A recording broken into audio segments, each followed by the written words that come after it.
Yes, Geordies, welcome back to another episode. Hope everyone's well and had a good weekend. I certainly did. There was no video yesterday because I was a good boy. Took me Nana and Grandma out for Sunday dinner and it was beautiful. But we're not here to talk about that. We're here to talk about Newcastle United being back in pre-season, and I've got a nice treat of a video for you. So we're going to talk about the importance of future planning, the model moving forwards for Newcastle United. Are we already building this academy? The current squad concerns, then the need for two centre-backs, and I'm going to touch upon exactly why. Then we're going to look at sales that need to happen this window, but next window, and then two midfield targets we should sign that have been going under the radar. And also, I'm going to start my midfield series tomorrow, so make sure you hit that like button, hit that subscribe button so you don't miss out. It's pre-season, everyone's back in pre-season. As you can see, Joe Linton's back fully fit, training with the first team. That's a real positive and good sign. Lewis Hall is training, but not yet fully training, so he's close to being back. Where are all these signings? It's July, it's pre-season. I was expecting at least 2 or 3 shiny new toys to look at, to get excited about.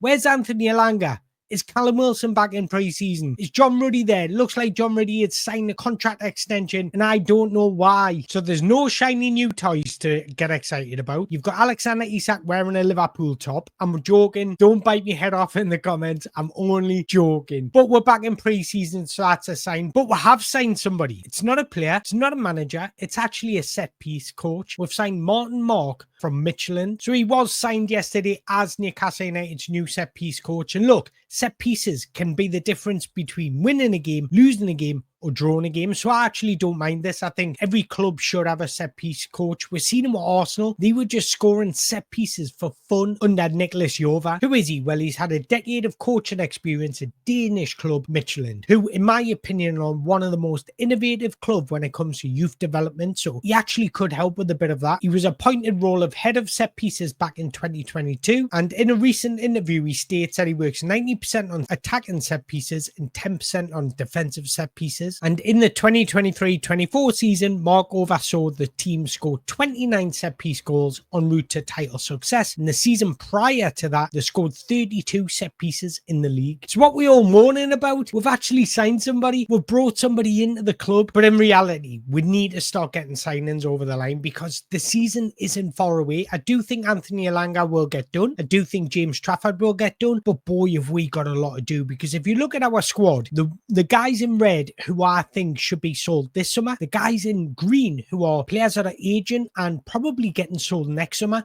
So we've got a big squad overhaul to happen. So here's a wider look at our squad, and as you can see, it's very top heavy. It's bleak. It's thin, and we've got more games with Champions League football. In my opinion, we must lower the age of this squad. We've got the 4th oldest squad in the Premier League last season. This is how I categorize the age groups. 18 to 23, that's when you're still developing. You're still physically developing as well as mentally. 24 to 28, that's when you're coming into your prime, and that's when you should be hitting peak moments. Then 29 plus, that is when you're aging and possibly starting to decline. And as you can see, our squad is very top heavy. 12 players out of our squad are 30 plus. For me, this squad age has to come down. So personally, I think our model at our club should be 2-year planning, not just 1-year planning. We shouldn't go window to window. We should be looking at future windows in order to successfully and continuously achieve greatness, if that's what you want to say. So this season's must. We need a right centre back. We need 2 midfielders, in my opinion. If not, definitely 1. We need a right winger. Anthony Elanga looks very likely. We need a striker, a backup option, Alexander Isak, but somebody that's good enough to step in as a main striker next season, just in case somebody bids a ridiculous amount of money for Alexander Isak. That is probably too much to pass up on. So what I'm trying to say is, and this is one of my favorite sayings, failing to prepare is preparing to fail. So we need to start planning and preparing for next season's window, because Kieran Trippier is 34 and probably only got 1 more season in him. Dan Burns 33. Contract runs out in 2027, so he's going to need replacement. Yes, we've got Sven Botman, but we're kind of just going every season just with 1 good centre-back. Fabian Shaw, 33, probably only got 1 more season in him. Emil Kraft, 30, he might stay on as a squad player, but can we really sell him and bring in a younger replacement? Then we've got Jamal Lascelles, that's 31, but availability is the best ability, and his availability has not been great recently. And with him not getting any younger, is that going to get worse? Now, the reason I say we've got a future plan is because we don't want to get stuck. If there's going to be a window where we kind of get targets over the line, at least we brought them in the window before, so they've had the experience to learn all about Eddie Howe, to learn about Newcastle United, so they're ready just to hit the ground running. But not only that, also, we're shopping at Asda at the minute. Probably Sainsbury's, actually. We're shopping at Sainsbury's at the minute. But we want to start shopping at Marks and Spencer's with the likes of Arsenal, Chelsea. We want to compete with the big boys. And in order to do that, you've got to continuously achieve Champions League football or continuously win trophies. By future planning, that allows you to do that. But the purpose of continuously achieving Champions League football is that you bring in a bigger and wider audience. People start taking notice. Football players start to think, I want to play there because they're always in the Champions League. That's what I'm getting at. And that's how you start competing with the big boys. So let's talk about the 2-year plan. So it offers squad sustainability and identity. Brighton are the best at this. They always buy before they sell. Look at Moises Caicedo. They knew they were going to bring in Baleba. The funny story about that, some Chelsea fan asked me, do you know how Moises Caicedo was choosing between Chelsea and Liverpool? Somebody asked us, if they can't sign Moises Caicedo, who should they sign? And I tweeted out, Carlos Baleba. And then they sign Carlos Baleba. But the true benefits of 2-year planning is squad sustainability and identity. So it ensures a balanced squad of profiles to avoid generational gaps. Now, we've got a generational gap in our squad at the minute because we're so top heavy with our age. We've got 12 players that are 30 plus. We need to bring that down. So we need to target players in between 18 to 24, in my opinion. But the other positives, it maintains tactical coherence by targeting players aligned with the manager's philosophy, enables succession planning, so grooming replacements for aging core players like Fabian Schär, like Dan Burn, like Kieran Trippier. It also helps clubs phase in a tactical evolutions gradually rather than forcing abrupt squad overhauls. It ensures coverage across key positions, minimizing the risk of crisis due to injury. And it also builds that multi-window narrative, something I touched upon earlier, buy in before you sell. But it also helps you with the scouting development as well. It lets a club monitor wonder kids before they debut, which can become your club speciality. But it also increases success rate from transitioning from academy level to senior level. Now, take Anthony Elanga, for example. This signing of Anthony Elanga, it's smart planning because it means you're choosing a profile to fit your system now, but also a profile that can evolve with the project over time. And that's due to his age and his ability. So why should you sign young? Now, I'm not saying go out there and spend 300 million on 15, 16-year-olds. I'm saying young, and I'm qualifying 23-year-olds is young, 24-year-olds is young. So yes, you want to balance between the two. You want to bring in some 18-year-olds, but you also want to bring in some experienced 23, 24, 22-year-olds. So this is what I'm talking about when I'm going through these points. So young players are their assets with growth potential, both on the pitch and in the market value. So if you bring in somebody and you keep him for a year and it's not quite working out, he's not going to devalue. His value is always going to be roughly the same, if not more. So it's a portfolio approach. Not every player will succeed.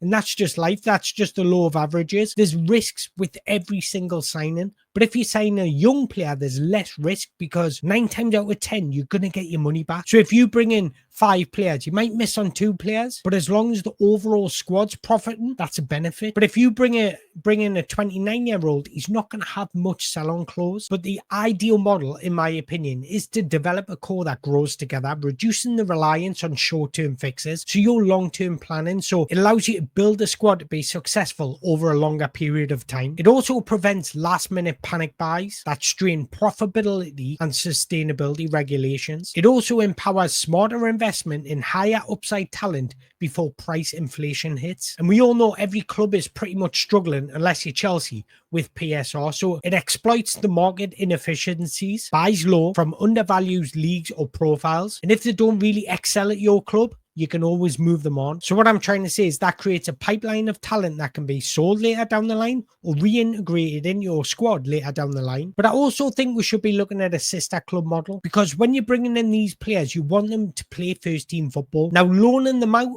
is a good idea, but that's not guaranteeing them first team football, because the club you loan them to 9 times out of 10 will always prioritize their own academy unless you give them a money incentive. So players that don't fit immediately, who are not ready for your first team football, are loaned out to your sister club, gaining experience but also maintaining value. This is exactly what Chelsea are doing with Strasbourg. Now, I'm not saying copy Chelsea's model because I don't believe in Chelsea's model because they're pretty much hoarding young players. I'm just saying 4 or 5 young players that you can build, develop, but also good enough to step into your first team when needed, because we've actually got a good spine in our first team, especially for next year. We don't need to replace Tonali, Joelinton or Bruno. We just need players that can come in and help them when rotation is needed. We don't need to replace Alexander Isak. We just need somebody to come in and help when rotation's needed. But having said that, I actually like what we're doing with our academy at the minute, and these are our recent academy signings that we've signed from other clubs. And as you can see, there is a big list there, so we are starting to build that academy.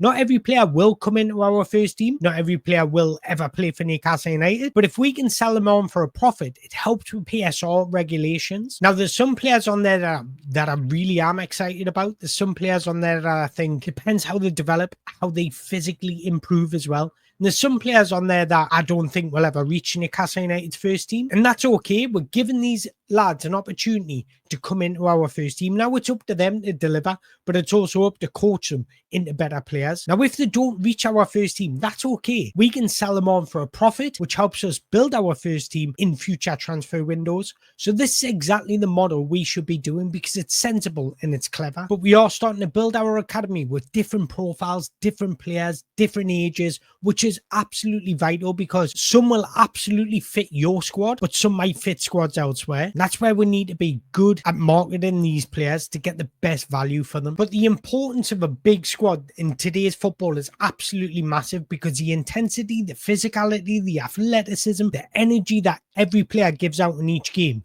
is absolutely huge. So I think there's going to be 2 defenders that leave this window, and there should be 2 defenders that leave this window, and that's Matt Targett.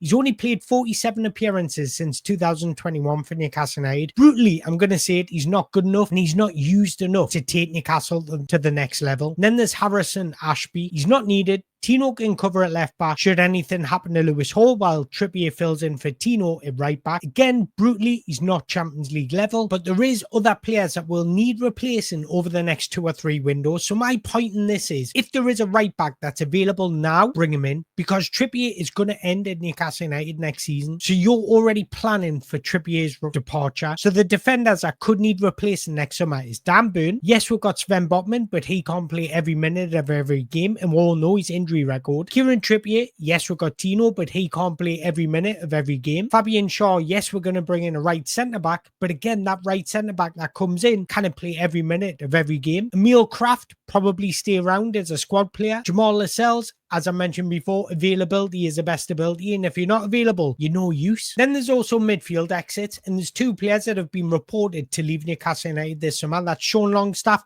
and I want to give Sean Longstaff his dues because he served us incredibly well over tough times as well. Honestly, I have a lot of like and good words for the player, but there comes a time where you need to cash in and move on, and if I'm being brutally honest, he's not Champions League level. Then there's Joe Willock. There's definitely a player in there, and I've said this before, but I do question if he's Champions League level. However, purely from a tactical point of view, he doesn't fit our system. He cannot cover that Joelinton position. And if anything, he should leave for the benefit of his career because he will have a good, successful career in a different system elsewhere that'll actually get the best out of him. So if those 2 midfielders leave, that leaves us with Bruno, Joelinton, Sandro Tonali and Lewis Miley.